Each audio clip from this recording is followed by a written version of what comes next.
comprobado que esta noche ellos, si pudieron, se transforma en un formato diferente y habrán también ya comprobado que un documental producido por el profesor Luis Togores, profesor de Historia Contemporánea en la Universidad San Pablo, ha dado, digamos, el pistoletazo de salida a este programa sobre el legado de Franco, que nos parece una reflexión necesaria, interesante y oportuna que puede hacer la sociedad española en torno a este documental y que podemos hacer nosotros con ustedes, aportándoles algunas consideraciones realistas, en positivo y, en la medida en que podamos, clarificadoras de una etapa de la historia de España que, sin duda alguna, con sus luces y sus sombras, merece la pena ser estudiada con una mínima objetividad, cosa que, por lo que parece, nuestros legisladores y una parte de la sociedad española todavía no está interesada o dispuesta a hacer. Con este preámbulo les presento a nuestros contertulios de hoy, y empezando por Armando de Miguel, que tiene poca presentación porque ya es bien conocido de todos ustedes. Absolutamente impresentable. Es impresentable y está impresentado. Don Rafael Alvira, que también nos ha acompañado ya en varias ocasiones y que es un lujo y un honor tenerle aquí también de nuevo. Y, por supuesto, don Luis Togores, que es el padre de este documental. Padre putativo. El padre putativo, con perdón, de este documental, que me gustaría que de alguna manera glosaras. Bueno, fue un proyecto que me encargaron. Yo ya había hecho algunos documentales sobre historia contemporánea de España, y cuando me lo pidieron, lo que planteé realmente era un documental del año 59 al año 75, porque siempre cuando se habla de franquismo se habla de la guerra civil, la época de vinculación a la Segunda Guerra Mundial, y parece que el franquismo acaba pues cuando desaparece Serrano Suñer, poco más o menos, ¿no? Y el franquismo duró mucho tiempo, ¿no? Entonces la idea era contar esa España que quizá tiene mucha menos gracia, tiene mucha menos brillantez, esa época de la España de Franco, pues que era del desarrollismo, la de las suecas, la de se construye el talgo, los hospitales, las presas y aquellas cosas que es verdad que tienen mucho aparentemente menos vigor y menos fuerza que lo que siempre vemos, que es del año 36 al año 45, 47, pero que probablemente es la España que realmente vivimos, porque la España del primer franquismo desapareció con la derrota de los alemanes y los italianos en la Segunda Guerra Mundial, pero nos quedó esa otra España, que, bueno, una España sobre todo de cosas materiales, pues eso, la televisión, las autopistas, los paradores de turismo, Fraga por allí inaugurando cosas. Bueno, era un poco contar eso que casi nadie conoce, ¿no? Es verdad que una aproximación a ese trozo de la historia de España es muy diferente, hecha por quien hoy tiene 25 años, que por algunos de nosotros que estamos ya en los 60 prácticamente y que hemos vivido el tardofranquismo de forma casi terminal, ¿no? Es decir, yo recuerdo cuando muere Franco, yo tengo 18 años, es decir, que ni tuve ninguna relación con el franquismo, ni tuve ningún cargo, ni tuve ninguna, ni siquiera una afinidad mínima ideológica o sentimental al régimen de Franco. Es más, cuando yo tenía 18 años estaba más bien en la oposición a lo que podía representar el franquismo en ese momento, y especialmente en Navarra. Y yo creo que los cuatro que estamos aquí somos personas que podemos, con gran desapasionamiento, acercarnos a esa parte de la historia de España, ¿no? Yo entiendo que es verdad que te acercas de forma diferente si tienes 25 años o si tienes 70, pero también es verdad que vale la pena que los que hoy tienen 25 años y que escuchan muchas cosas sobre esa época, que al final es la época en la que han vivido sus padres, en la que han vivido sus abuelos, vale la pena que la conozcan con una cierta objetividad, ¿no? Y ese es un poco también el propósito que tenemos planteando hoy este programa en torno a tu legado de Franco, a tu documental, ¿no? Rafael, ¿dónde estabas tú cuando muere Franco? ¿Qué vinculación? ¿Has tenido alguna vinculación con el régimen franquista? No, políticamente no he tenido nunca actividad, ni antes ni después, y tampoco nadie de mi familia. Yo, cuando muere Franco, estaba en Madrid y era profesor de la Universidad Complutense. Enseñaba en la facultad que entonces se llamaba de Filosofía y Letras. Y sí, viví directamente la preparación política, porque cuando ya se preveía, Franco estaba deteriorado de salud, que iba a morir en pocos años, como así fue, pues empezaron a mover muchos hilos políticos, muy bien estructurados, la mayor parte desde fuera de España, porque en España tampoco se podía.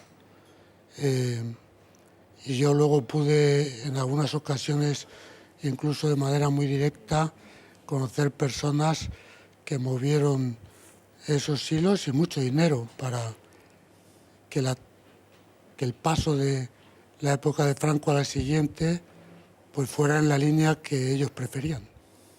Entonces, fueron años interesantes, los años inmediatamente anteriores a su muerte y los inmediatamente siguientes, que los viví mucho como joven profesor de la Complutense. Amando, ¿tú qué relación tuviste con el régimen? Mucha. Estuve en la cárcel por un delito de opinión. Estuve a punto de ser jefe nacional del SEU y dije que no. Es decir, que no quise ser jefe nacional del SEU. Estaba en el SEU en ese momento.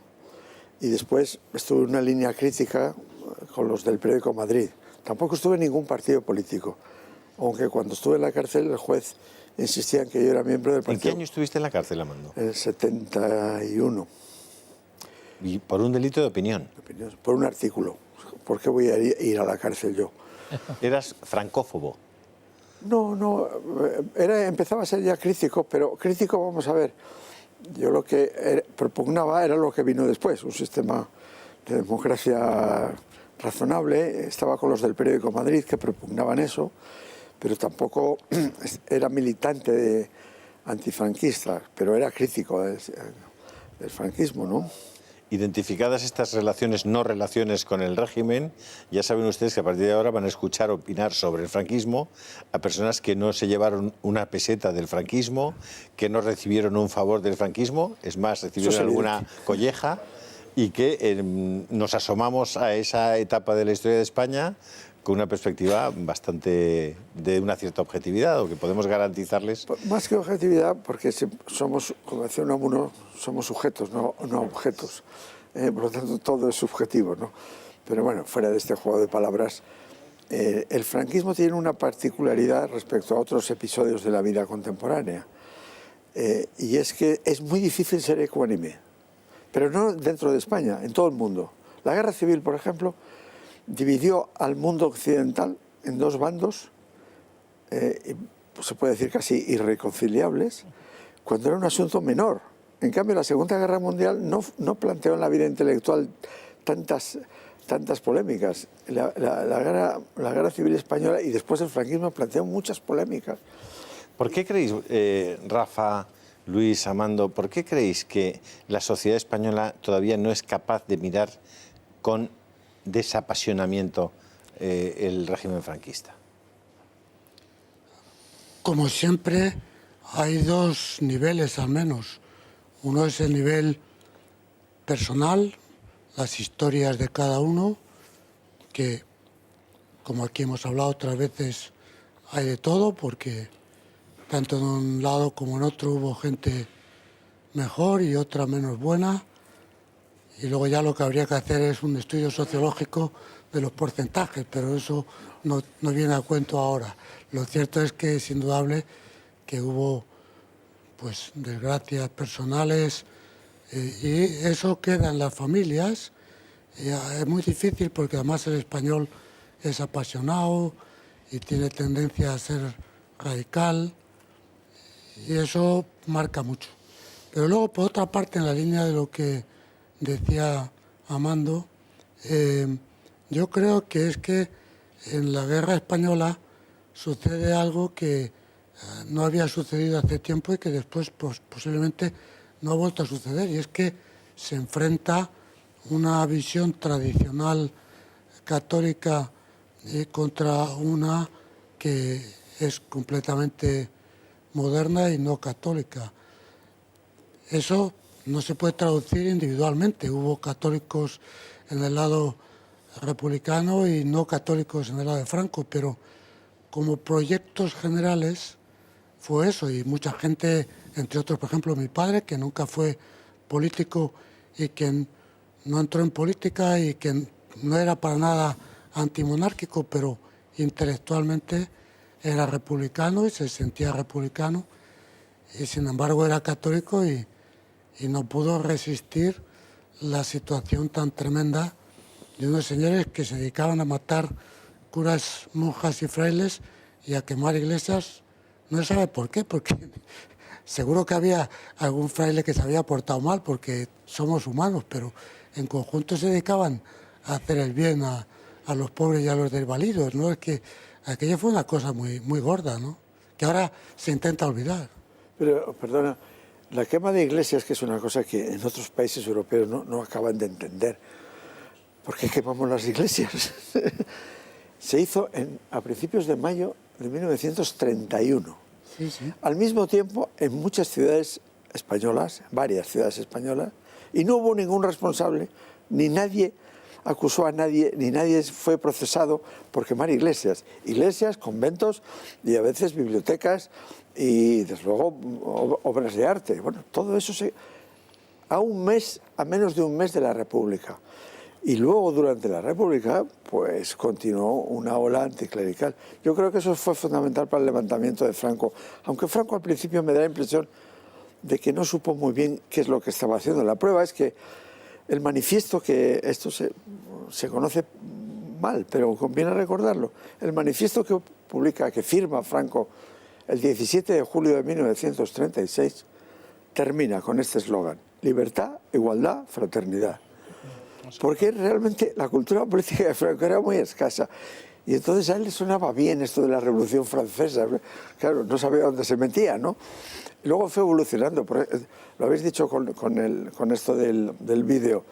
Duró cerca de 40 años y, claro, los primeros 20 son muy diferentes a los otros 20.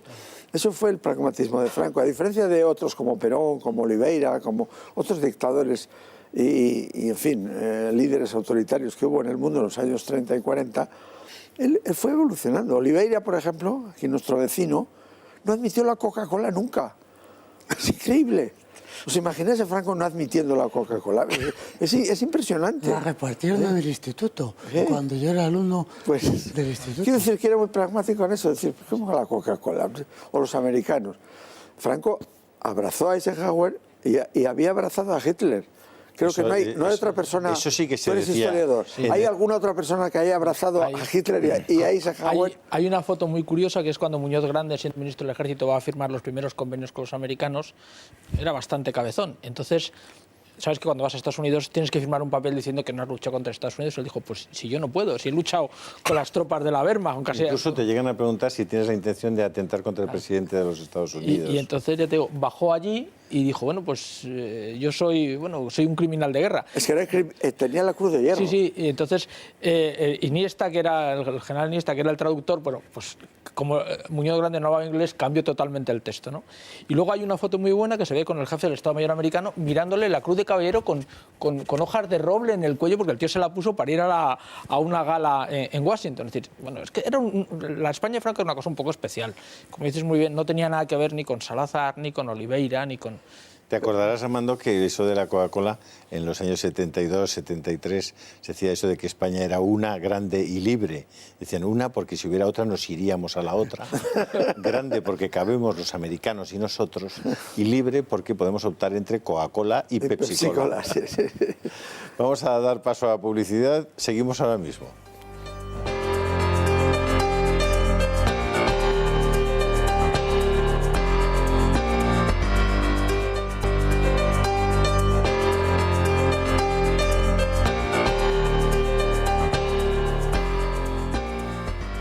Nos hemos quedado con esa España una, grande y libre y con una sonrisa, pero la pregunta estaba formulada. Luis. Bueno, yo creo que los chicos jóvenes, los que tienen ahora 20 y tantos años, yo creo que no tienen verdaderamente una opinión formada sobre Franco. Yo creo que tienen unos cuantos tópicos, no conocen casi nada del franquismo, quizá algo de la primera parte, como decía Armando, de esa época, la más oscura, la más visual, ¿no?, por la televisión y tal. Y luego yo creo que hay gente que sí le interesa instrumentalizar esa historia de Franco pues, por otros motivos, ¿no? Es decir, cuando realmente, bueno, tenía que ser un proceso histórico, pues es como si nosotros ahora mismo contamos que hacemos un movimiento de, no sé, contra O'Donnell o Espartero. No tendría mucho sentido, pero bueno, es verdad que todavía no han pasado mucho tiempo, es decir, realmente han pasado solamente 80 años. Pero es curioso que probablemente los más antifranquistas son aquellos que vivieron del franquismo, ellos o sus propias familias, ¿no?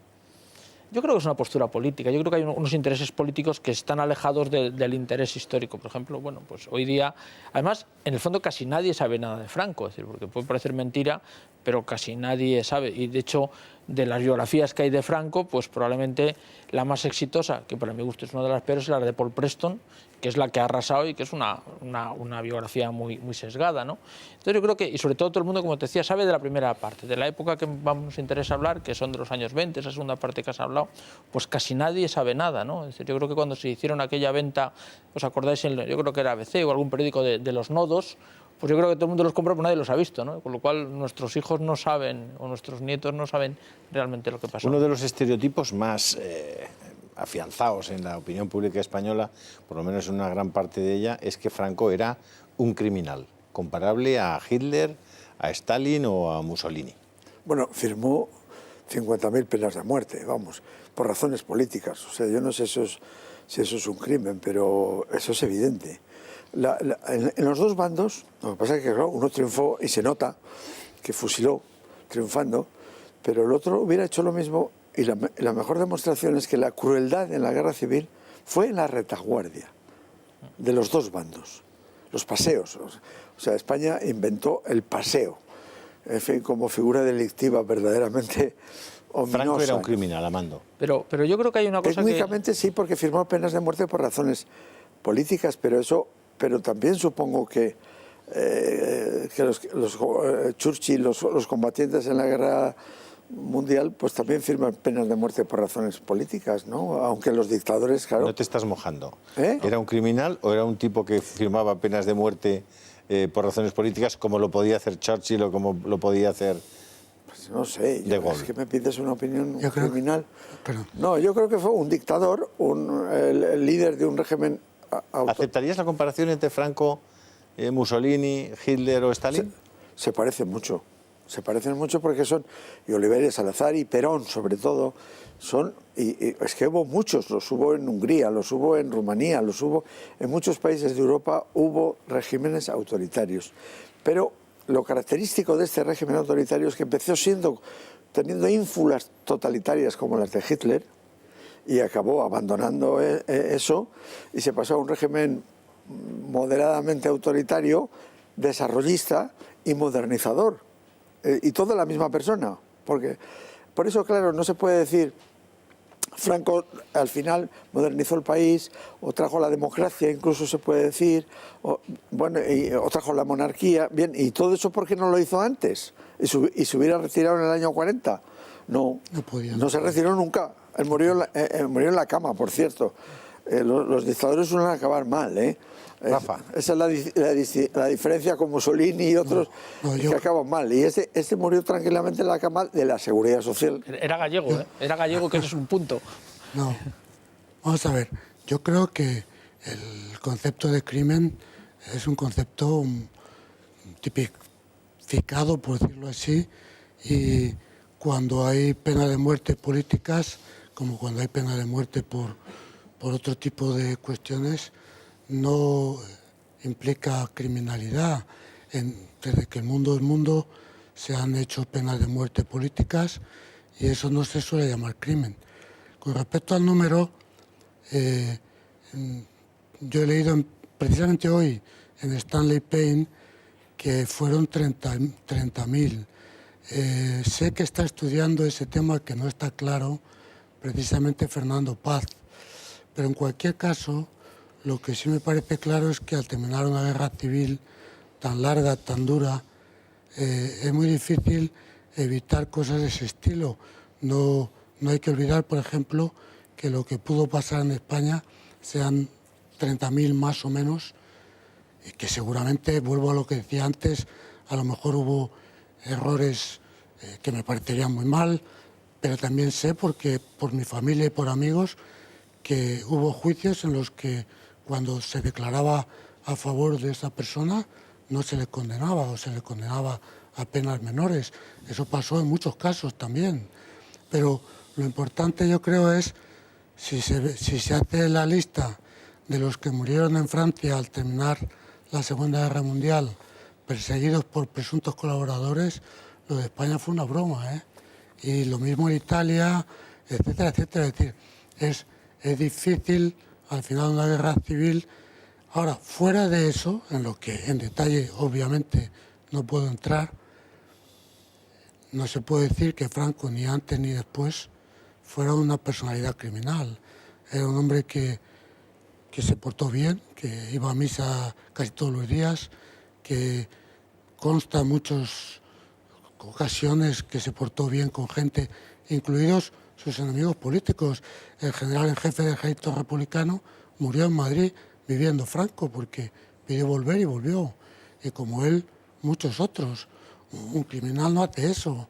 Y luego tienes toda la razón en que era una época de regímenes autoritarios, pero hay mucha diferencia, incluso entre el nazismo y el fascismo hay mucha diferencia.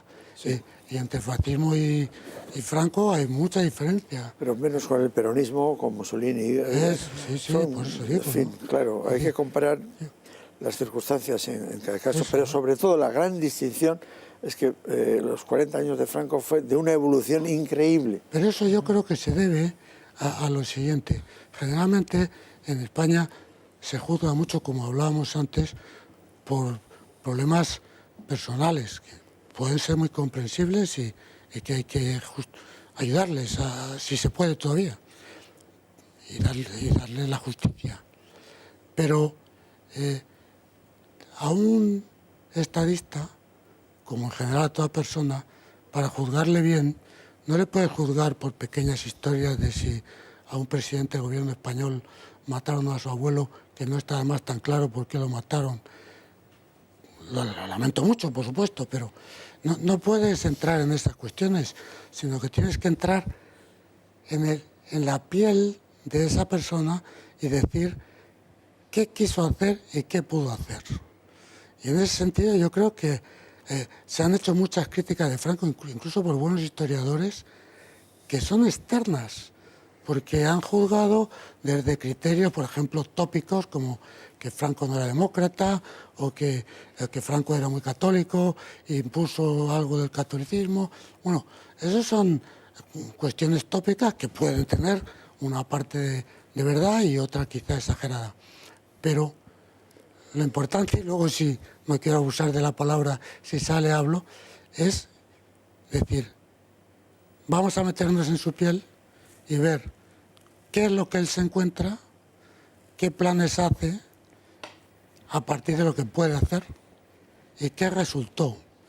Y yo creo que una cosa tan sencilla como esa apenas la he visto en ningún sitio, incluso historiadores tan en fin, excelentes en todos sentidos como Paine, pues no se mete del todo dentro de la piel de Franco. Luis, ¿son comparables los regímenes fascista, nazi, comunista con el franquismo? Yo separaría, evidentemente está el régimen de Stalin, que es aparte, luego está el régimen nacionalsocialista alemán, que sí tiene una aspiración totalitaria. Yo creo que la Italia de Mussolini inventa el totalitarismo, pero allí, dado como son los italianos, era imposible cualquier cosa que se le pareciese. Y yo creo que el de Franco es otra cosa. Yo creo que tiene un aspecto fascistoide, porque era la moda de la época, pero también lo tenía la CEDA, es decir, porque es lo que estaba de moda.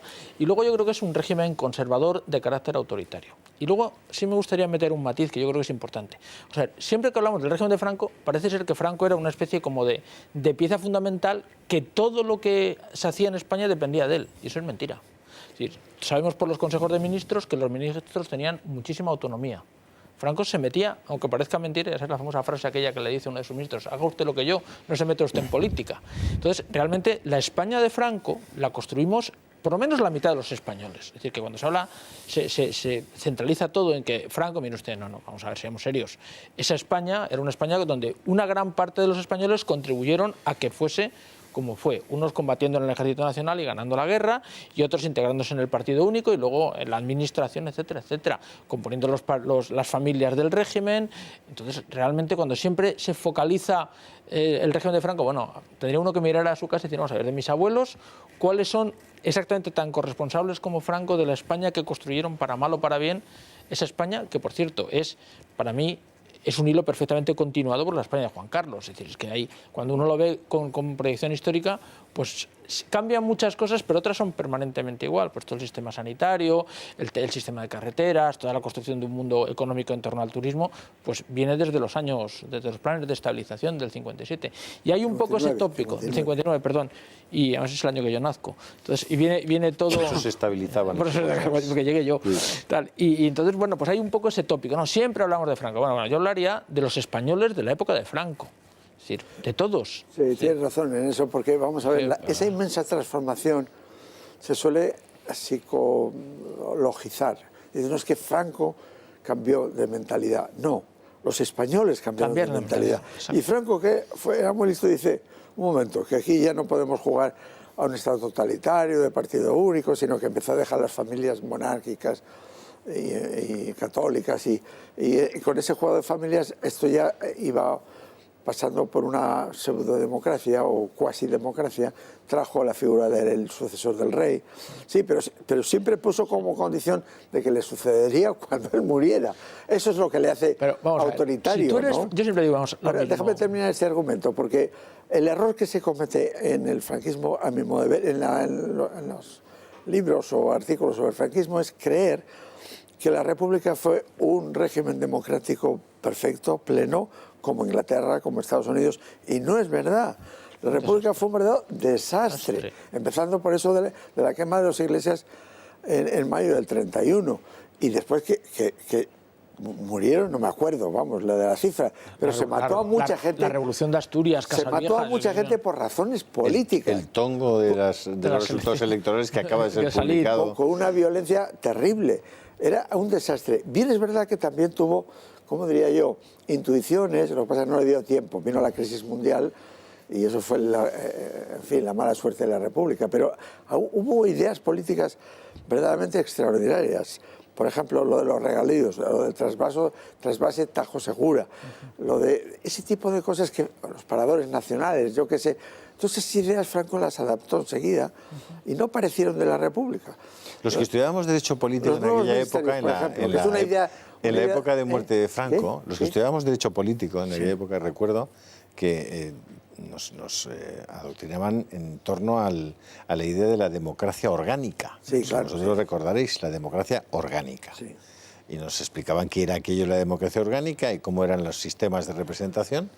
Y aquello parecía tener bastante sentido. Sí, pero porque todo eso son palabras. Vamos a ver, también se hablaba de democracia popular para la Alemania del Este, pero nadie creyó que eso... Mira, a la palabra democracia no le puedes poner un adjetivo, porque entonces es otra cosa, ¿no? Él no quiso, yo creo que no fue demócrata nunca, pero no tenía por qué serlo, quiero decir, era un militar, sobre todo era un militar. Él no fue político nunca, desde luego no fue falangista, como suele decirse, vamos. Rafa no está muy de acuerdo. No tiene un punto de falangista, Rafa, pero ni uno, vamos. Lo que pasa es que fue muy listo y dice, sí, la falange esta puede incordiar, pues me declaro jefe de la falange y se ha acabado. Y ya está, se puso la boina roja, la camisa azul y ala. No estás muy de acuerdo. Yo vuelvo, bueno, tengo matices, yo vuelvo a lo que decía antes. Si te quieren meter dentro de su piel, lo primero que hay que decir es algo que sirve no solo para él, sino para cualquier otro gobernante, que es que como humano que es, pues tiene aciertos y menos aciertos. Eso ya luego hay que medir cuántos, pero... y luego también que en política hay que estar readaptándose continuamente, es decir, que a un político le dices, ¿por qué decía usted esto el año 40 y no lo dice el 60? Bueno, han cambiado las circunstancias. Lo que yo creo que él no cambió, y eso es una cosa que me resulta admirable, es sus principios fundamentales. Él se adaptó como buen político a que las circunstancias iban cambiando. Pero, ¿cuál es, yo creo, su trayectoria? Él es un militar que, como está muy bien demostrado, es el último que se apunta a la revolución contra el golpe de Estado, porque querían que fuera un golpe de Estado contra la República para poner orden, porque aquello... Bueno, aquí en España hemos vivido estos años pasados un auténtico chiste. Es decir, que las Cortes españolas declararan ilegal el golpe de Estado de Franco, eso es para llorar de risa. Porque, y sobre todo que eso lo ha hecho la izquierda, que está harta de dar golpes sin ningún tipo de problemas. La legitimidad está por encima de la legalidad. Cuando en un país no se puede vivir, pues hay que dar un golpe, obviamente. Entonces, ¿qué pasa? Franco es el último que se apunta porque quiere, a ser posible, mantener a la República, y fue un fiel servidor de la República. De pronto se da cuenta que esto ya no se puede más. Entonces yo creo que él hace la guerra con todos los demás. Por cierto, que ahora Franco parece Schwarzenegger. Vamos, Schwarzenegger es una niña pequeñita, todavía sin fuerza, a su lado, porque parece ser que la guerra civil la ganó él solo con esas 17 ametralladoras. O sea, como si... fueron dos bandos. O sea, Franco fue simplemente el general que eligieron para mandar a un bando de España que se estaba defendiendo contra lo que ahora están diciendo, que se estaba defendiendo contra el ataque que había hecho otro bando. Y no me refiero a personas particulares, sino globalmente. Bueno, entonces, termina la guerra civil. Y veo lo siguiente: si él pone en pocos años un régimen democrático normal, ¿qué pasa? Es decir, pues que no solamente vuelven los problemas de la República, porque había pasado demasiado poco tiempo, sino que además eran añadidos por todos los odios de los 3 años de guerra civil. Es decir, cuando tú tienes 3 años de una guerra civil lamentablemente tan dura y tan desafortunada, tú después necesitas una dictadura que dure una generación, porque si no viene la posible venganza, tanto de una parte. Basta ver cómo el señor Zapatero, 70 años después de acabar la guerra civil, empieza a sacar asuntos de la guerra civil y ya el país se puso en efervescencia otra vez. Pero bueno, ¿qué querían? ¿Que hiciera eso Franco 20 años después de acabar la guerra? Con todo mi respeto, que se lo tengo profundamente por don Juan, habían expulsado a su padre y además está bien documentado quién lo expulsó, porque está documentado. Se negó a unos planes que le ofreció la masonería nacional y entonces le dijeron: usted acabará fuera, y así acabó. Entonces, ¿qué quiere? ¿Que su hijo, unos pocos años después de acabar la guerra civil, va a ser el que arregle España? ¿Que haya unas elecciones libres, democráticas, y ya no haya ningún problema en España?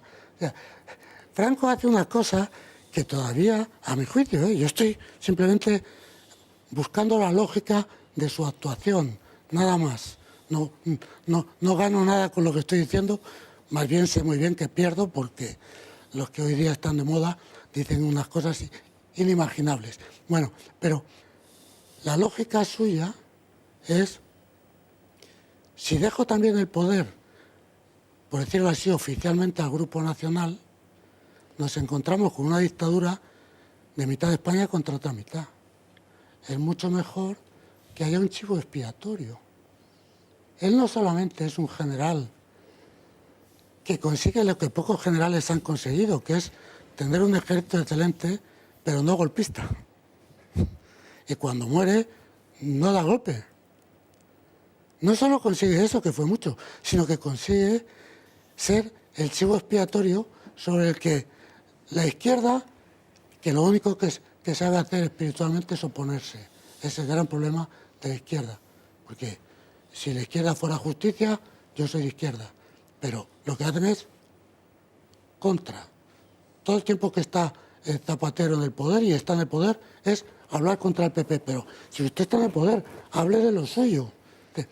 Bueno, La izquierda está contra Franco, la falange pura está contra Franco, los tradicionalistas puros están contra Franco, incluso llega un momento en que la Asociación Católica de Propagandistas en parte también lo está, y no digamos ya nada a partir del Concilio Vaticano II, en que una parte no pequeña de los obispos también está.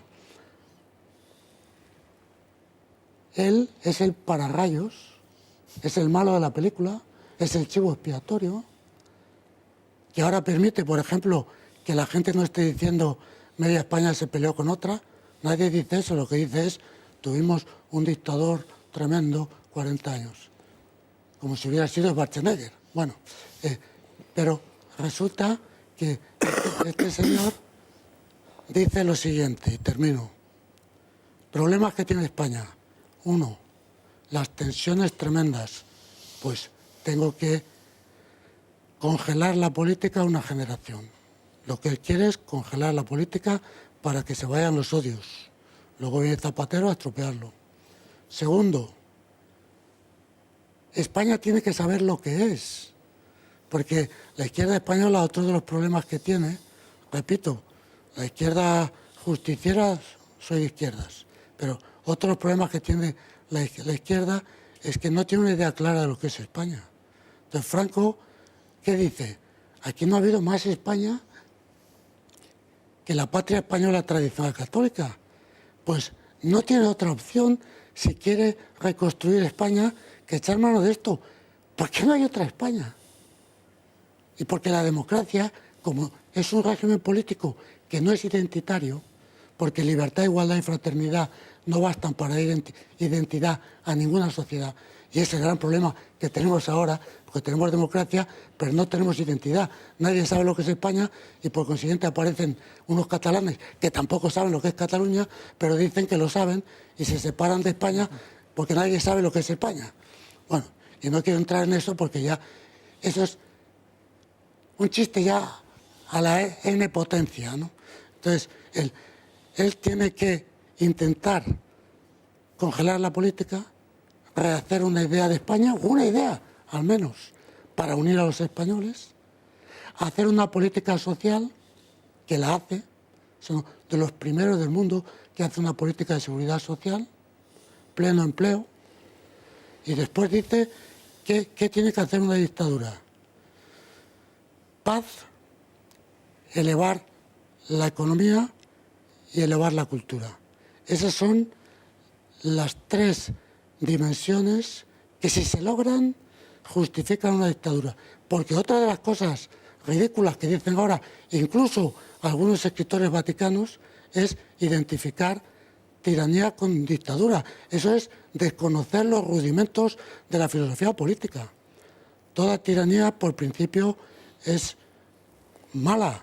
Una dictadura puede ser buena si cumple su función de volver un país y una sociedad a la situación de normalidad. Y eso lo logra. Lo logra. Bueno, yo creo que es una visión bastante amplia del asunto y muy metida en el pellejo del personaje. Pero claro. Pero has empezado ya y has atisbado ya el tema central nuestro, que es el legado de Franco. Y bueno, evidentemente la seguridad social es uno de los grandes legados y uno de los pioneros legados de Franco. Obviamente hay otros muchos. Podemos hablar de todo el tema sanitario, podemos hablar de todo el tema de los pantanos, podemos hablar...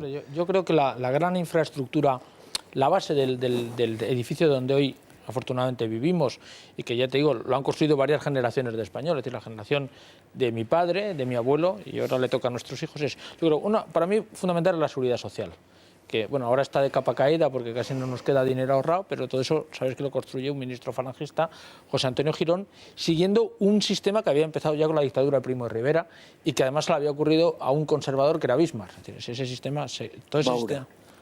sistema... Maura. Sí, Aquí, no, pero aquí Maura, sí, la y época, antes Bismarck. sí, y se crea y él es el que realmente lo desarrolla. Luego desarrollamos el sistema sanitario de hospitales, que muchas de ellas, bueno, a mí me llama mucho la atención porque la gente Hoy día les veo con los nombres nuevos, pero no con los nombres antiguos. Nosotros que somos más mayores nos acordamos los dobles nombres, ¿no? El Francisco Franco, luego Gregorio Marañón y cosas por el estilo, ¿no? Luego yo creo que otro tema importante... Sí, porque estamos desarticulando y estamos quitando todas las placas que pueden recordar el más mínimo vestigio de la época franquista. Y resulta que no quitamos los edificios, que son mucho más grandes que las placas, ¿no? Y tampoco quitamos los pantanos, que, por cierto... Ni tampoco el que empezó la guerra civil, que fue el señor Largo Caballero, que está casi al lado de donde estaba Franco, que no quería empezar la guerra Pero civil. que tiene mucha gracia, Este es otro Rafa. de los múltiples chistes actuales. Claro, que tiene mucha gracia, Rafa, que se están empeñando a partir de la Ley de Memoria Histórica en quitar del espacio público, hacer desaparecer todo lo que pueda recordar que hubo una época en España donde había un tipo que se llamaba Franco y tal. Y están dejando todo lo verdaderamente franquista, lo fuertemente franquista, lo importantemente franquista de aquella época, ¿no? Pero hay que ver también los costes. Vamos a ver, es evidente que la seguridad social en un minuto en España fundamentalmente empezó con Franco y no con Felipe González. Ese error de la opinión hay Aunque que a él le combatirlo. duela. Ahora bien, esa seguridad social y esos avances, por ejemplo, de escaso paro que había en España, se hizo con un sacrificio impuesto enorme, que es salarios muy bajos, ¿eh? Y ahorro forzoso. Y eso no nos damos cuenta, pero el INI, pues aquí hubo desarrollo industrial sin ayuda exterior, no lo hizo ningún país del mundo. En España se hizo como con ahorro forzoso de los españoles. Una generación entera tenía el precio del carbono, el precio de muchas cosas carísimo, Amando, porque había que ahorrar. Te tengo que interrumpir Pues, porque la publicidad manda. Unos segundos a publicidad y estamos ahora mismo con ustedes. Publicidad eres tú.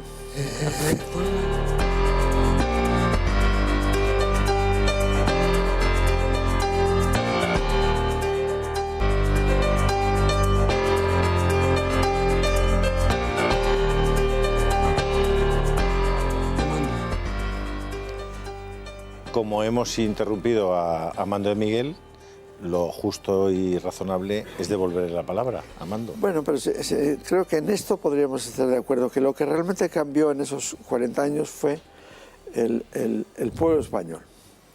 Y muchas veces, a pesar del franquismo y en contra del franquismo, y el franquismo al final no tuvo más remedio que reconocer que hizo avanzando, que iba avanzando esa ola de industrialización, de movilidad, y al principio la ideología de los que rodeaban a Franco, más que él, porque él tenía muy poca ideología, era una cosa estática, conservadora, que no se movieran de su sitio, que había que hacer colonización, que llamaban entonces, para que no se movieran de sus pueblos. Nada, se movieron de sus pueblos, se fueron todos, y aquello fue una explosión. Voy a contar una pequeña anécdota. Antes de morir Franco, en el 74, yo publiqué un libro que se llamó Sociología del franquismo. Son dos palabras que odiaba a Franco, por eso lo titulé así. Odiaba la palabra sociología y odiaba la palabra franquismo, claro. Que eso es muy diferente a Perón y a Mussolini, porque todos hicieron un partido, justicialista o lo que fuera, un partido. No, Franco odiaba hacer un partido franquista y no lo hubo, y no lo hay. Después de Franco no hubo un franquismo.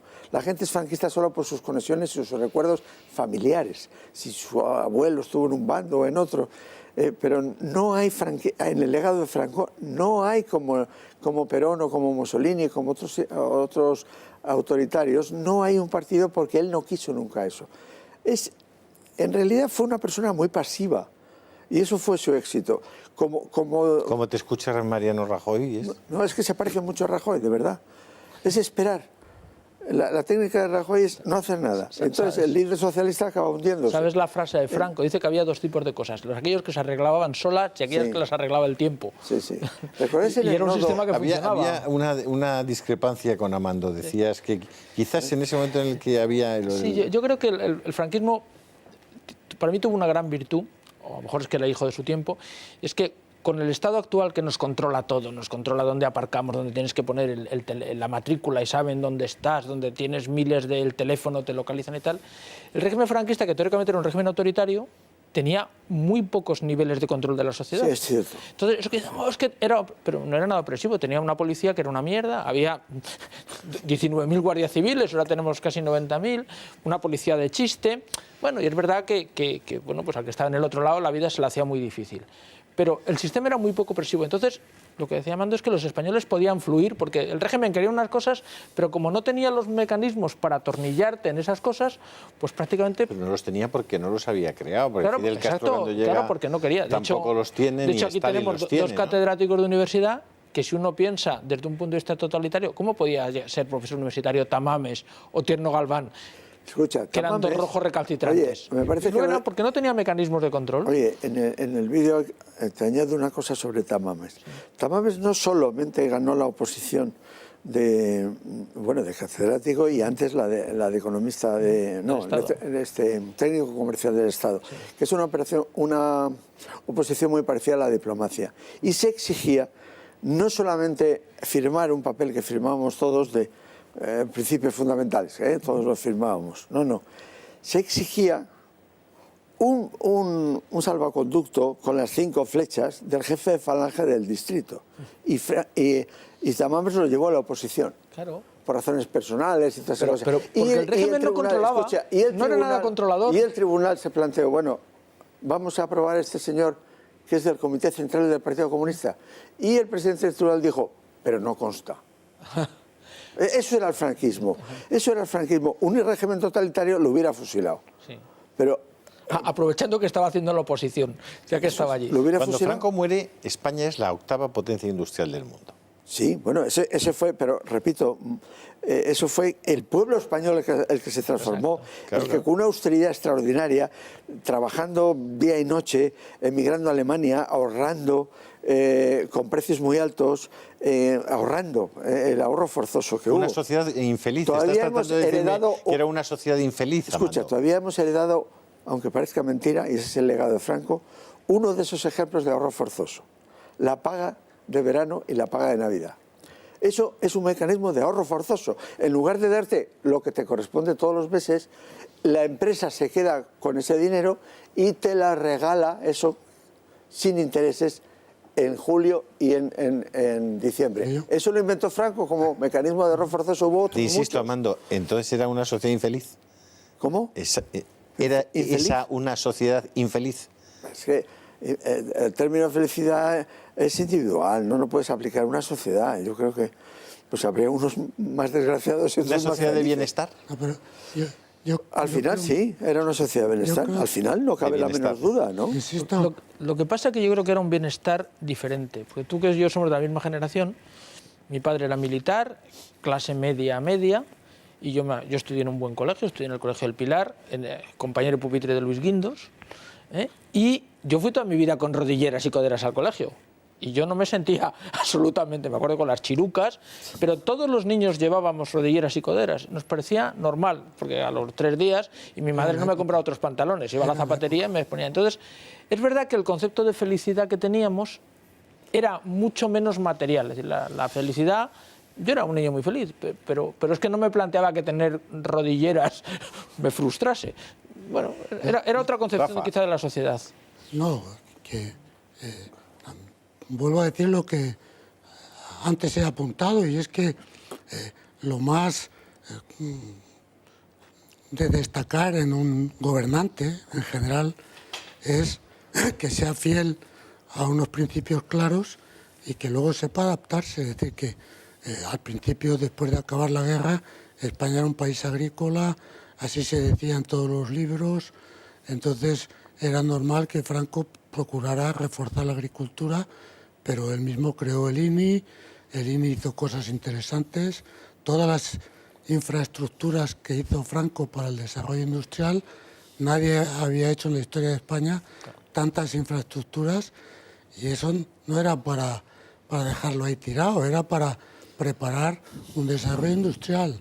Entonces, otra cosa es que luego él, como hombre prudente que era, no dejara, a lo mejor yo no conozco los datos, pero venir en masas a las ciudades, porque también quería evitar el chabolismo. De hecho, Franco construye casas para montones de gente que vivía en chabolas. Hemos visto todas las transformaciones en ese aspecto, lo hemos vivido. Entonces, yo ahí, por supuesto, en cuestiones de matiz, pues puede estar más a favor o en contra con su acierto, pero en líneas generales yo creo que él va adaptándose a lo que en cada momento puede hacer. De hecho, el primero, digan lo que digan, salva a España con un galleguismo increíble de entrar en la guerra mundial. Era dificilísimo evitar eso con Hitler allí, pero como le tienen tanto odio, pues es imposible que haya salvado. A mí Otto de Habsburgo me dijo, me han acusado de que soy buena gente, pero que me llevaba bien con Franco, dice, pero es que Franco me ayudó a salvar miles de personas, entre otros miles de judíos. Entonces, pero eso no se puede permitir porque es el malo de la película, y como eso, tantas otras cosas, pero yo creo que si miramos las cosas de una manera un poco razonable, él primero consigue evadirse de Hitler, después poco a poco se va yendo hacia la democracia cristiana, que en ese momento estaba de moda.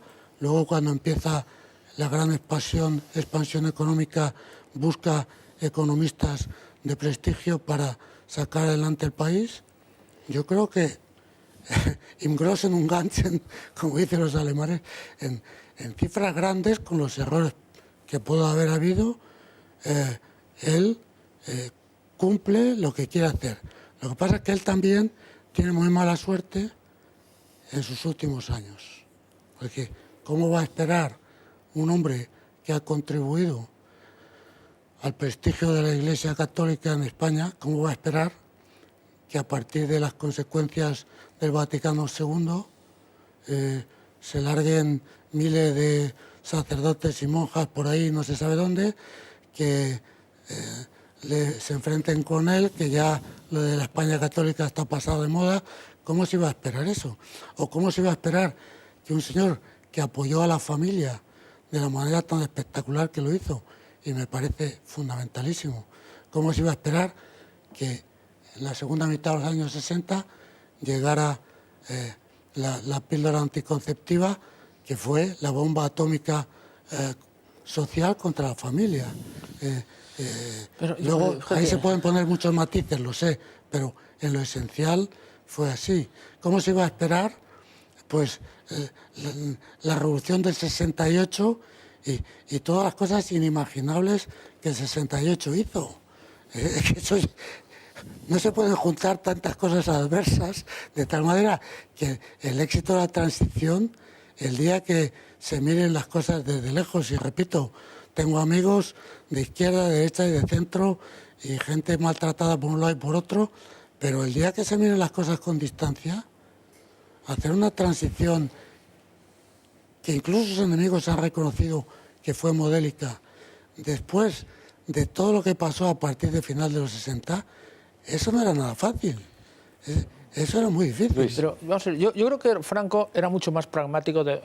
Yo creo que uno de los grandes misterios es que nadie sabía realmente lo que pensaba. Es cierto. Eso, yo me acuerdo del general Esquivias, que tuve mucho trato con él por varias cosas de investigación. Él contaba que Franco, cuando después de tomar café, de lo único que hablaba era de la guerra de Marruecos, lo cual es muy significativo. No hablaba ni de la guerra civil, estaba con doña Carmen, tomaba doña Carmen, se iba y hablaba solamente de la guerra de Marruecos. Es decir, ¿qué pasaba por la cabeza de este señor? No lo sabe nadie. Pero yo creo que era bastante pragmático. Él realmente, cuando viene Belnon Walter, que lo contamos ahí en el vídeo, él cuando le preguntan qué va a pasar en España, dice, bueno, pues España no se va a parecer en nada a esto. Va a ser otra cosa, va a ser una democracia. Hombre, evidentemente no tenía una bola de cristal, pero yo creo que él sí sabía que España iba a ser, salvando las distancias, como es ahora. Lo cual quiere decir que ese anciano que se podía haber anclado como muchos viejos, los que ya me empiezo a incluir, que tengo casi 60 años mirando en el pasado, yo creo que era un hombre bastante pragmático y que tenía una visión bastante realista de lo que iban a ser las cosas. Y precisamente porque tenía una visión bastante realista, pues permitió que el régimen se disolviese como un azucarillo en un vaso de agua y no hizo ningún tipo de resistencia. Él, si os fijáis, disolvió todos los mecanismos realmente de mantenimiento del viejo franquismo, disolvió la milicia fascista. La Guardia de Franco, que vosotros lo habéis conocido, no era nada, era una cosa para ir el 20 de noviembre, no sé qué. Es decir, el ejército era un ejército, como dices tú, igual que el de Cánovas, no era un ejército golpista. Hombre, evidentemente los militares pensaban lo que pensaban, y eran gente conservadora como a todos los del mundo. Pero no eran unos señores que daban por hecho de que esto iba a cambiar. Entonces, él creó, dentro de su mentalidad, esas estructuras, lo cual yo creo que era un hombre bastante pragmático. Es decir, en el fondo era un tío moderno, es decir, modernizó España, abrió los cauces a la medida de un señor de 80 y tantos años de lo que creía, y dio las vías para un mundo nuevo, que es los 40 años de Juan Carlos, que en cierta forma nosotros siempre queremos dar el corte del año 75, es que realmente no hay un corte del año 75, son 80 años de evolución continua de la sociedad española. El corte está en el 59. Es un corte. Ese es el corte. Fundamental. Incluso un poco antes, porque yo creo que el 59 empieza el plan de estabilización, sí, pero yo 57, creo que sí, cuando llegan los americanos y tal. Eso, cuando llegan los americanos. Cambia. Ahí es. Y dice, hay que cambiar. Cambia hasta Él ahora. Fue muy pragmático, estoy de acuerdo contigo. Fue enormemente pragmático. No hay una cosa llamada franquismo con una ideología fuerte, sino que él se apropia de consultores, diríamos hoy, de los distintos movimientos o familias que se llamó entonces, y eso es el franquismo. ¿Me perdonáis? Un gestor del Estado. ¿Me perdonáis una anécdota de este libro, Sociología del franquismo, que fue muy vendido entonces? Era crítico del franquismo, se publica en vida de Franco y está negociado con la censura.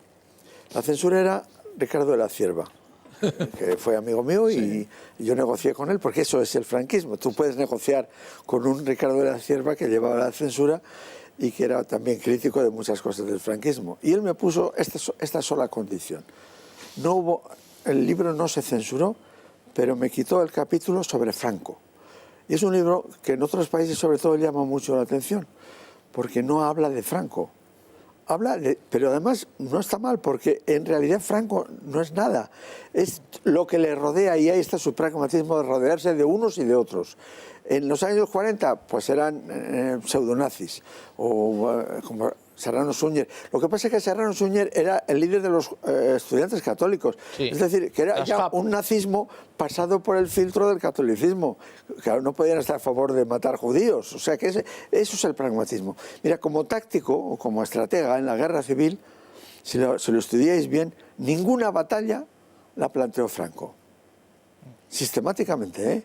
La de Teruel, toda la del Ebro, todas, la de Brunete. Sí. Plantea una y le sale mal, que es la toma de Madrid en el invierno del año 36. Bueno, pero es que le sale mal. Bueno, le sale mal. Porque no podía salir bien. Pero su estrategia fue dejar que el enemigo se desgastara. Y eso es lo que después llamamos pragmatismo, que hace Rajoy, por ejemplo, también, ¿no? Es una técnica que es dejar que se... Tú dices esto. ¿Recuerdas en el Nodo aquella mesa de Franco, que veíamos siempre, con una pila de documentos así, de 1 metro sobre la mesa? No se ha visto un líder político que tuviera una pila de documentos. ¿Y es por qué? Porque todo el mundo le traía su proyecto, su propuesta, tal, y lo apilaba, y ahí se dormía el sueño de los justos. Y luego es esa cosa del pragmatismo, de que el pueblo español ahora lo que quiere es desarrollo y ya está cansado de tanto sufrimiento y de tanta, de penuria.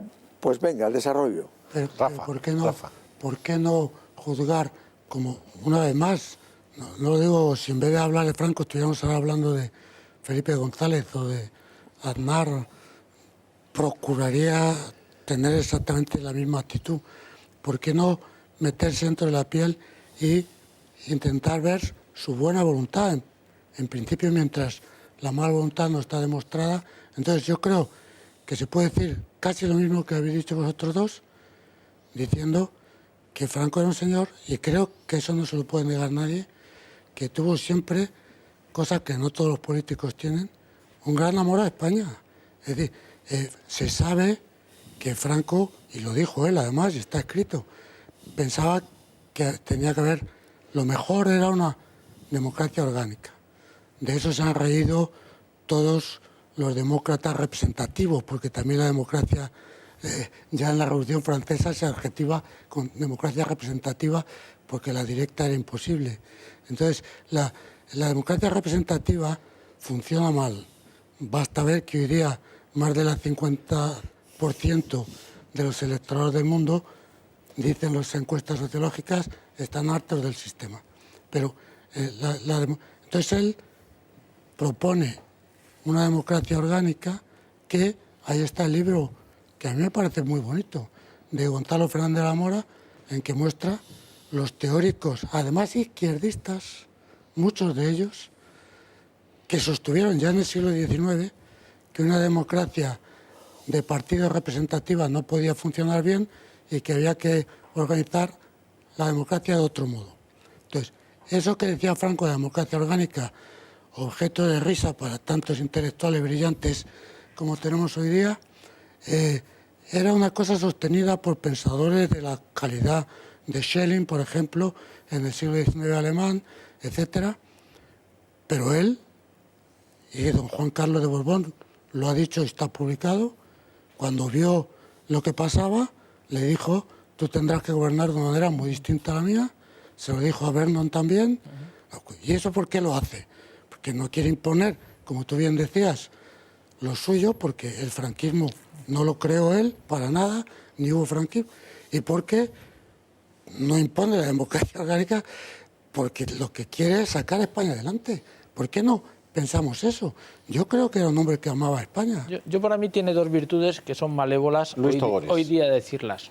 Una, vaya por delante que a lo mejor las leyes no te podían gustar, pero era un Estado de Derecho, que a la gente le sorprenda, donde se cumplían las leyes que, por cierto, siguiendo el espíritu del régimen, estaban bastante bien hechas desde el punto de vista jurídico. Desde el punto de vista técnico, sí, eran perfectas. Impecables. Otra cosa es que no te gustasen. Sí. Ahora, la diferencia está que ahora tenemos unas leyes muy malas que casi nadie cumple. Entonces, allí hay unas leyes que te podían gustar o no, pero las reglas del juego estaban claras. Es decir, tú escribías un artículo, ibas a la Dirección General de Seguridad, pero tú lo sabías. Es decir, ese artículo ya sabías. No estaba tan claro. Mucho más que ahora. Y luego, la otra cosa que me gustaría apuntar... Perdona que te diga, yo como escritor, era impredecible lo que te podía pasar. No estaban tan claras esas normas. Para los escritores, para los cineastas, pues podía pasar o podía no pasar. Era una incertidumbre continua. Sí, pero las leyes en general están bien hechas. Y luego hay otra cosa que, vamos, y si no me lo compráis, me levanto y me voy. Es que en España y Franco no se pagaban impuestos. No había prácticamente impuestos. Un momento. Muy pocos. Déjame darte una rectificación. Comparado con los de ahora... Efectivamente, los impuestos eran muy bajos, pero como los precios y los salarios los determinaba el gobierno y los precios eran muy altos y los salarios muy bajos, es una forma de impuesto, por el amor de Dios. Bueno, ya, hombre, pero los españoles... Como la paga extraordinaria controlaban la mayoría de su dinero. Tú piensas que nosotros trabajamos hasta julio la mayoría del año. El precio del carbón que tu madre cocinaría con carbón era tan extraordinario que era un capítulo pero brutal en la economía doméstica. ¿Y ahora? Así todo. ¿Y qué es lo que paga tu hijo por el móvil? No, los precios eran muy altos y los salarios muy bajos, de una forma predeterminada para que la gente ahorrara y hubiera industrialización. ¿Cómo se explica la industrialización? Sí, pero los españoles el dinero que tenían, lo tenían. Y no que no lo tenían. Vuelvo a repetir, pero no te he dicho el dato de que había una paga el 18 de julio, que quería decir que la empresa te retenía 6 meses. Pero al final pero te lo daba luego el dinero. Sí, pero sin intereses. Bueno, bien. Vale. Es un ahorro. Sí, es un ahorro forzoso. Bien, pero te daba el tenemos, dinero. Que conste. La gente cree, ay, qué bien, me da la paga de verano. Afortunadamente. Oiga, no le da la paga. Bueno, a ti como empresario, ¿qué te voy a contar? Claro. Cada vez que llega, ¿verdad? Claro, el empresario. La mayor parte de las empresas hoy lo que eligen es dividirlo entre 12 y se ha terminado, porque la punta de tesorería a la que te obliga el tener que dar una paga en julio y en diciembre hace que sea imposible. Pero había muchos mecanismos de ahorro forzoso, pero muchos. Claro. Y fundamentalmente porque los salarios y los precios los determinaba el gobierno. Eran precios políticos, que todavía tenemos eso, Sí. Que el precio de la electricidad, el precio del agua, el precio del parking, el precio de la ITV, tal. Hay miles de precios. Pero comparar la presión fiscal, Amando. No. Estrictamente presión fiscal. Sí. O sea, hablemos de presión fiscal. No, es que no puede haber estrictamente presión fiscal, por una razón. Claro, no puede haberla, pero como no puede haberlo en el tema de cuánto pagas hoy por alquilar un piso y cuánto pagabas entonces, que encima te mantenían el precio por ley No, te lo mantenían durante escucha, 30 pero años. ¿por qué había unos impuestos bajos? Porque no había una cosa llamada agencia tributaria, porque el Estado no tenía fuerza para controlar eso. Y por eso prefería cosas indirectas como estas. Y porque no había casi, si tú comparas la administración que tenía el Estado español, los funcionarios y tal, era una cantidad ridícula.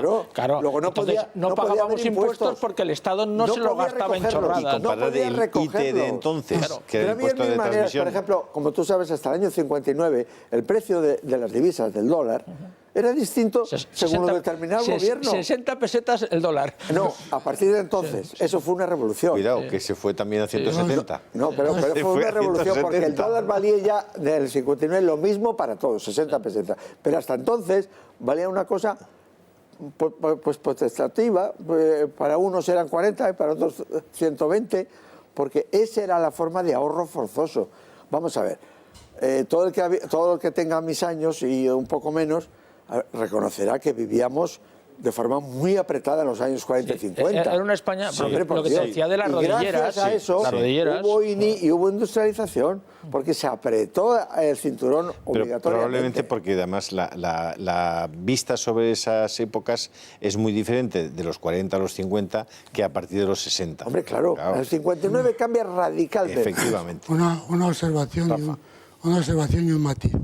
Una, que es un hecho incontrovertible que tú has referido ahora, y es que el aparato del Estado en época de Franco era muy endeble, ridículo comparado con lo que hay ahora. Estamos hablando de un Estado autoritario, que no tiene aparato. Espera, Esa es la es justo lo que te iba a decir, que cómo pueden decir que era una cosa tan totalitaria cuando era un... Ahí... La totalitaria no fue nunca. Por eso digo... Autoritaria, vamos a dejarlo. Autoritaria sí, claro que sí, autoritaria sí, pero lo de totalitario es que es ridículo. Pero la otra cosa, yo no sé bien eso que tú has dicho, de manera que acepto lo que dices. Y además yo viví un poco, pues que fueron años un poco difíciles, pero también, como matiz, la sociedad española de esa época no es la misma que la de ahora. Ahora, no, me refiero...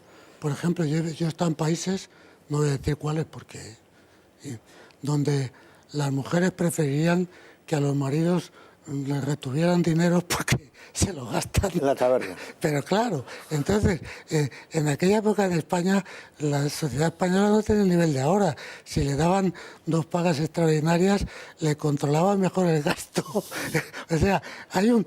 pero eso no es economía de mercado. Bueno, las pagas extraordinarias no son economía de mercado. Pero la economía de mercado no es una virtud en sí misma. Pero responden a un tipo de sociedad... Es bastante virtuosa comparado con cualquier otra. Quizás los mecanismos de yo mis serias redistribución... dudas, Ah, sí. Bueno, a lo mejor tú porque eres Soros, pero yo que soy un pobre profesor no lo tengo lo mismo. Y yo soy un pobre profesor jubilado. O sea que imagínate. Lo mío es una puñalada de pícaro. Vamos a ver, pobres somos los 4 y profesores 3. ¿De acuerdo? ¿Qué decías, Rafa?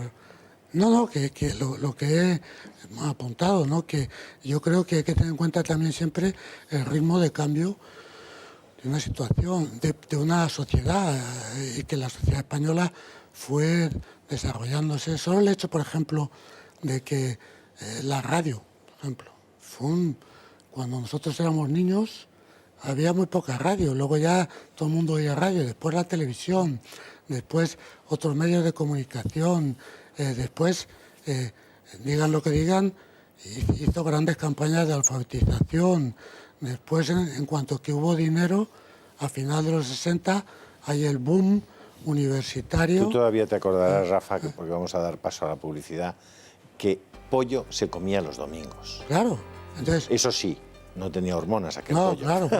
Estaba riquísimo. Era de corral. Era de corral. La educación va creciendo y por consiguiente la sociedad va cambiando. Vamos unos segundos a publicidad y seguimos con este amenísimo e interesante debate. Hasta ahora.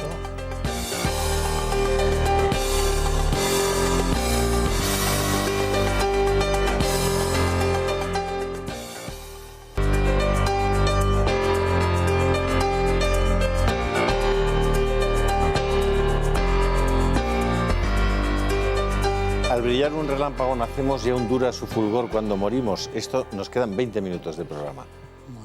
Es una eternidad. Y estábamos hablando... puede ser una eternidad, dependiendo de cómo vaya la cosa. No, yo lo que quería decir es que yo conocí mucho y quise mucho y me pareció un fuera de serie, una persona íntegra además, el que fue, yo creo, el gran organizador del cambio económico en España, del llamado, así lo llamaron, milagro económico español, que fue Mariano Navarro Rubio. Y él, le hablé muchas veces con él, yo era, claro, un chaval, pero en cuanto que España empieza a despegar económicamente, su primera preocupación es igualdad de oportunidades, fondo de igualdad de oportunidades, todo tipo de medidas sociales. Era un hombre inmensamente preocupado por el bien social de la sociedad española. Yo ahí te doy mi testimonio personal. Pamplona, nazco en el 57, mis padres tenían muy pocos recursos económicos, yo estudié siempre con una beca en el Colegio de los Maristas, siempre tuve también la oportunidad de ir a la universidad, y todo mi entorno, todo el entorno en Pamplona en ese momento, de gente realmente sencilla, todos pudimos estudiar, todos acabaron arquitectos, ingenieros, médicos, abogados, incluso hasta algún periodista, pero esos no necesitaban estudiar, simplemente pasaban por la facultad. Tú sabes que esa es la gran maldición del franquismo, porque creó esa posibilidad y luego se ha creado la tradición de que todo el mundo quiere ser universitario, en un país que no necesita tantos universitarios como tiene.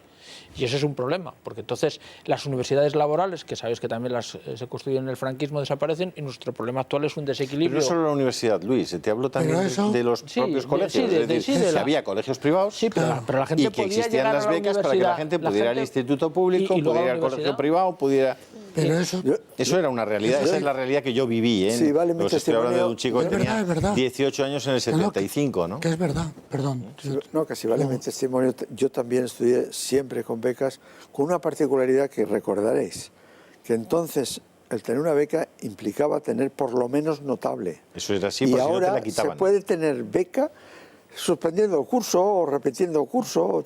Bueno, la degeneración por ese lado ha sido... Pero era lógico, era mucho más razonable aquello. Claro, porque ahora la beca se ha transformado en un derecho, cosa que yo, no estoy de acuerdo. La beca es un privilegio y que hay que merecerlo. Evidente. En una sociedad, digamos, de mérito. Salvo que sea ese rejón, que se trata simplemente de una dádiva. Pero no, eso es verdad, ¿eh? Eso hay que respecto a lo que tú decías, yo creo que en eso es la sociedad española, una parte naturalmente, la verdaderamente culpable y no Franco. Él creó el ambiente. Pero te digo porque lo viví. Era yo muy joven, pero lo viví. Franco, ya lo habéis dicho antes y yo también sé, por personas que lo sabían en directo, dejaba una enorme autonomía a los cargos que nombraban ministros, etcétera. Porque él era consciente de las cosas que no sabía. Había cosas que sabía, y pues, como todo ser humano. Entonces, yo creo que eso fue culpa del hidalguismo español. Ahora que podemos estudiar, estudiamos lo máximo. Mi padre redactó, junto con alguna otra persona, la primera ley que se hizo en España de estudios profesionales e intentó apoyar eso lo más posible. Pero naturalmente el hidalgo español no le lleves tú a los estudios profesionales. En Alemania las 2/3 partes de los estudiantes por lo menos hacían estudios profesionales maravillosos. En España tenían que ir a la universidad. Y luego yo estaba de joven profesor en la Complutense y vi cómo se aprovechó la situación para meter cada vez más profesores universitarios y que metieran alumnos y profesores, engordaron aquello de una manera... Pero eso Franco no tenía nada que ver con eso. Pero impulsó mucho la educación pública, Luis. Sí, yo creo que sí. Hombre, eso era algo que siempre... ¿Era socialista Franco o qué? Vamos a ver, yo creo que la palabra lo hubiese dado una vuelta. Pero socialista no, por favor. No. Socializante. Socialista no. Pero como Perón porque era a mí socialista me parece un término despectivo y si a mí me lo demás yo me sentiría ofendido. Pero yo creo que sí era... Vamos a llamarle socializante. Era un hombre con conciencia social. Como Perón. Sí, y socializante paternalista. Porque yo lo que sí tenía una sensación de, bueno, soy un padre mayor. Sí, un padre que tiene muchos hijos, sí, unos más listos y otros menos listos. No tiene por qué ser negativo la connotación. Autoritario es el padre de una familia cuando le dice al hijo vuelve a las tal. Hombre, claro. Porque aplica su autoridad. Sí, si eres un tío de los que condenó a muerte ETA por los juicios, pues claro, esto puede resultar... Lo de paternalista sonará a coña, pero yo creo que para un alto porcentaje de los españoles sí era un régimen paternalista. Yo todavía me acuerdo, porque yo tenía cuando muere Franco, tengo 16 años, os acordaréis de las colas enormes de gente llorando a moco tendido. Bueno, y los recibimientos en Barcelona, don Luis. Claro. Los recibimientos en Barcelona, me dicen, en Cataluña. Eso, claro, eso lo he visto con vosotros. No, es que nadie era franquista. Digo, pues vaya, pues todos aquí, pero además llorando a moco tendido. A mí lo que me asombra, por ese régimen paternalista. Lo que me asombra no es que hubiera franquistas, que era lógico que los hubiera. Lo que me asombra es que hubiera muchos antifranquistas después de muerto Franco. O sea que perfectamente callados durante la época de Franco, gozando a veces de muchos privilegios, pero eso sí, muere Franco y ya son antifranquistas de toda la vida. Unos años después. Conozco muchos casos. Unos años después. Son verdaderamente escandalosos. Y conozco también otro caso muy español, que es el antifranquista universitario señorito, porque su padre es director general o un alto cargo en el franquismo. Y no quiero dar nombres, pero se puede dar muchos nombres. Están en la mente. Es fantástico.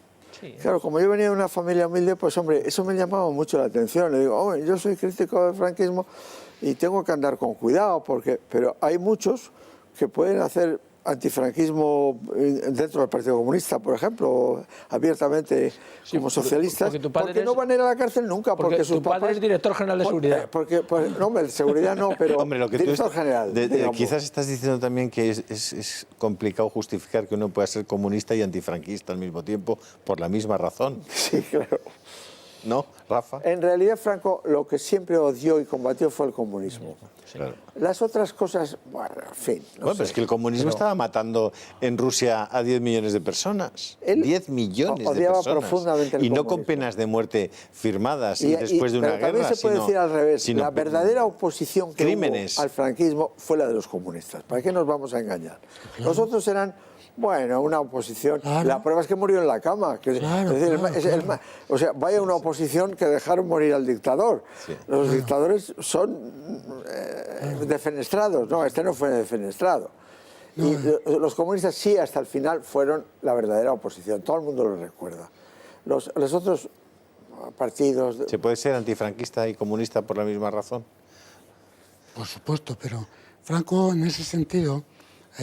lo que es un milagro es que todavía pueda haber alguien que en las actuales circunstancias del mundo hable como nosotros pretendemos hablar, que es procurando ser, dentro de que nunca se puede ser totalmente imparcial, pero procurando ser justos. Pero porque Franco se opone al comunismo y el comunismo tuvo mucho poder y todavía lo tienen en medios intelectuales.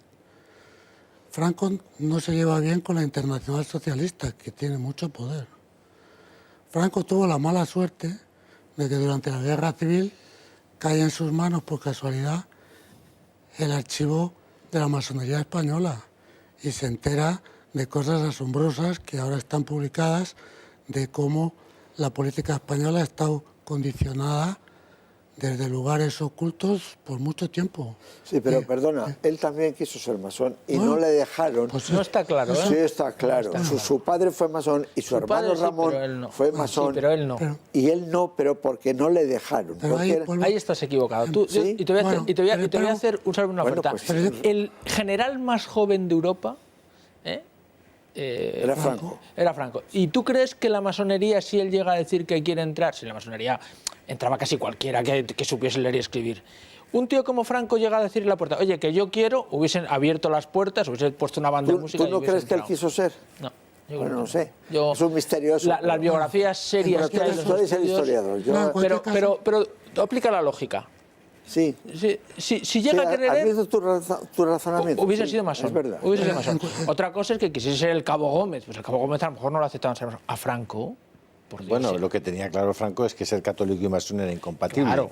Que en ese momento estaba clarísimo en el Código de Derecho Canónico. Pero lo que pasa es que mucha gente, y sobre todo en ambientes militares también, entraban en grados primeros de la masonería, en los que no te piden abandonar la religión en los primeros grados, porque era costumbre y porque tenías beneficios.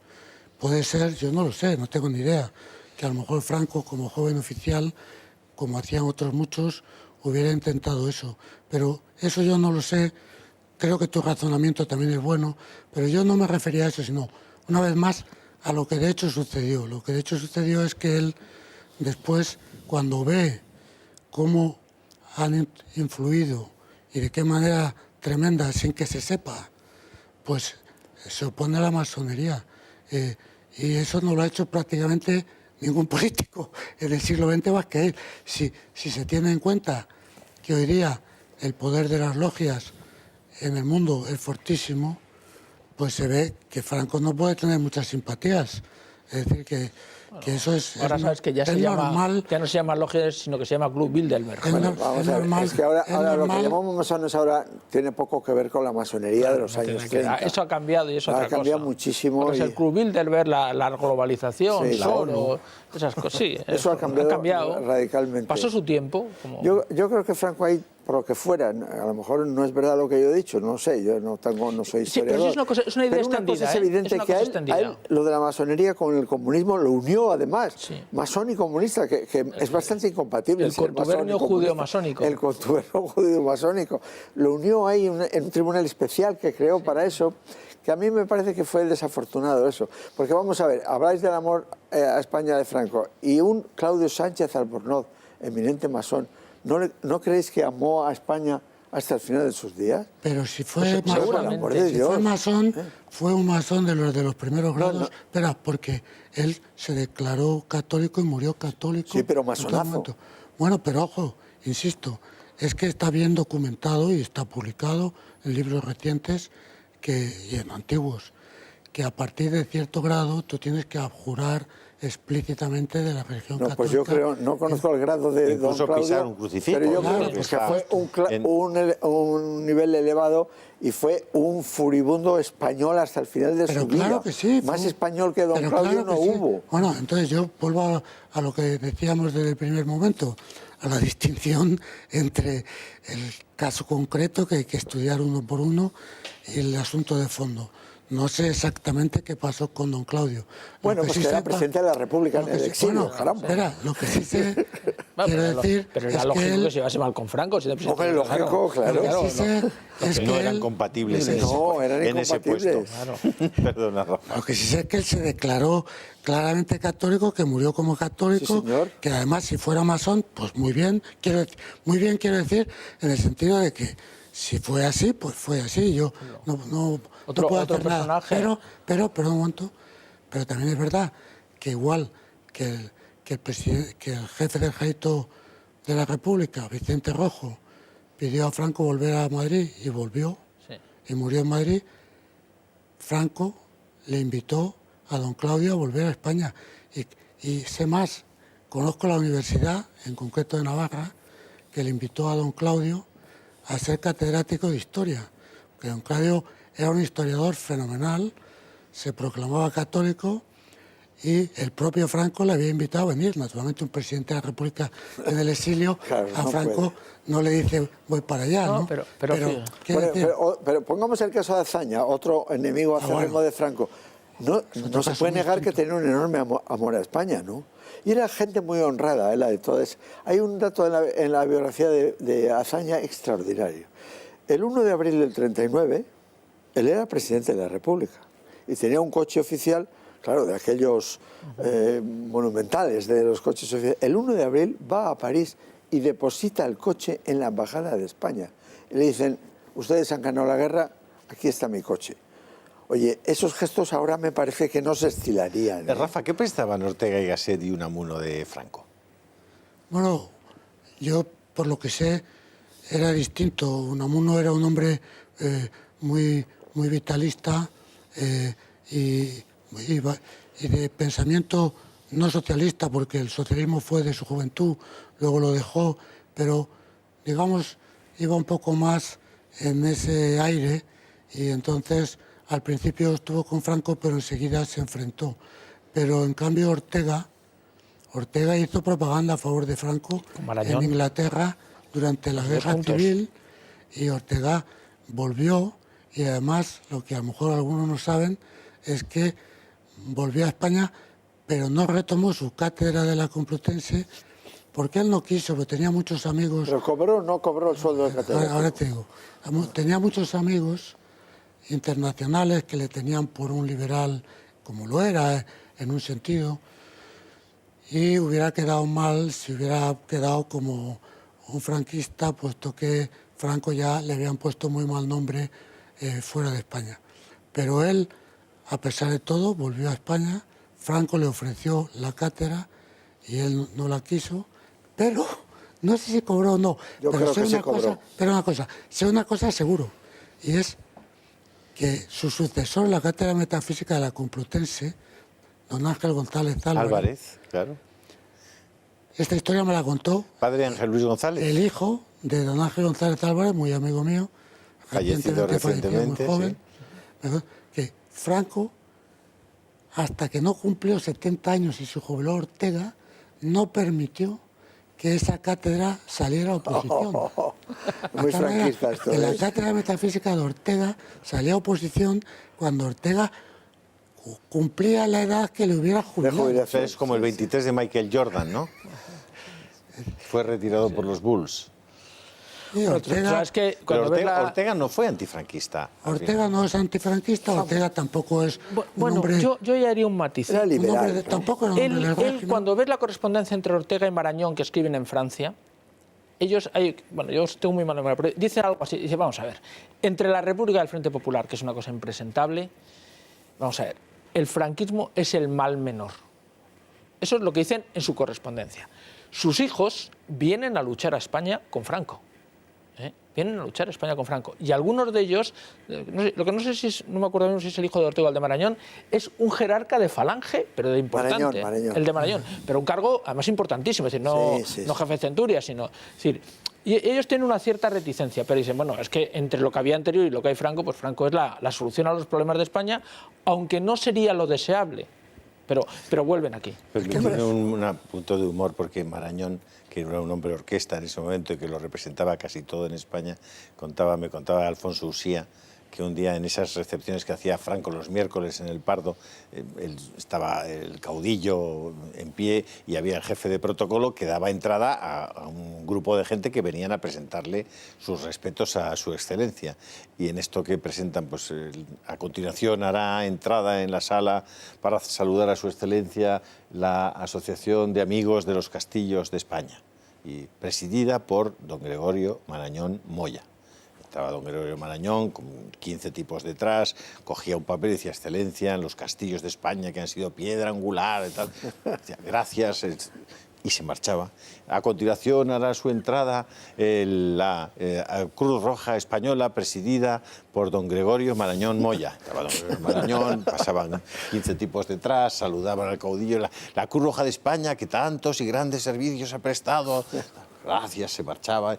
A continuación hará su entrada la Real Academia Española de la Lengua, presidida por don Gregorio Marañón Moya. Y en esto estaba don Gregorio Marañón, y dice que Franco se le acercó y dijo, perdone Marañón, ¿usted en qué trabaja, Marañón?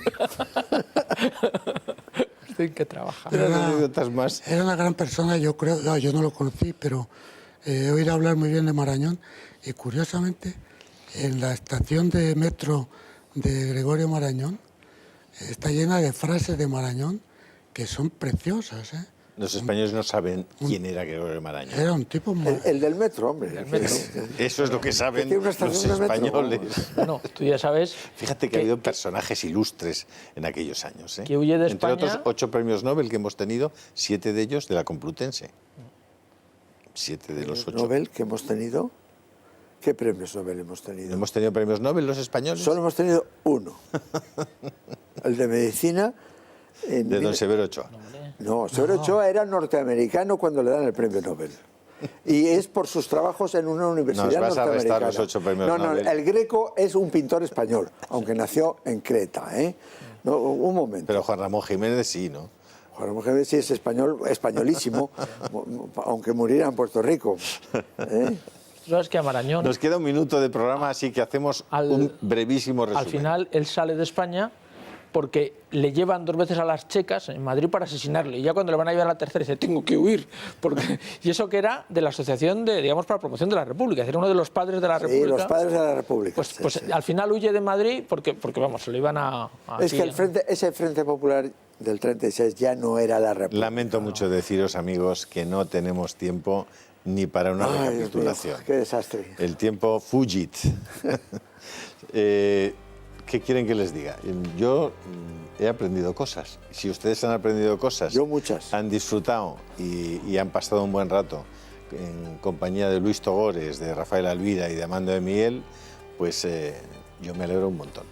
Espero que podamos repetir un debate como este en breve, sobre temas también de interés y un poco para abrir los ojos a muchas personas que no pueden encontrar digamos, un debate tan sencillo y tan auténtico y tan desapasionado, intentando ser lo máximamente objetivos sobre una época de España que es padre de esta época en la que estamos viviendo, padre y madre, y que vale la pena saber que no todo aquello era un régimen de terror ni de... que pasaron muchas cosas, que los españoles hicieron muchas cosas en esa etapa, que muchas de ellas fueron muy buenas y muchas de las cosas buenas que hoy tenemos también proceden de eso que llamamos franquismo. Muchas gracias a todos ustedes y hasta la semana que viene, si Dios quiere. Muy bien.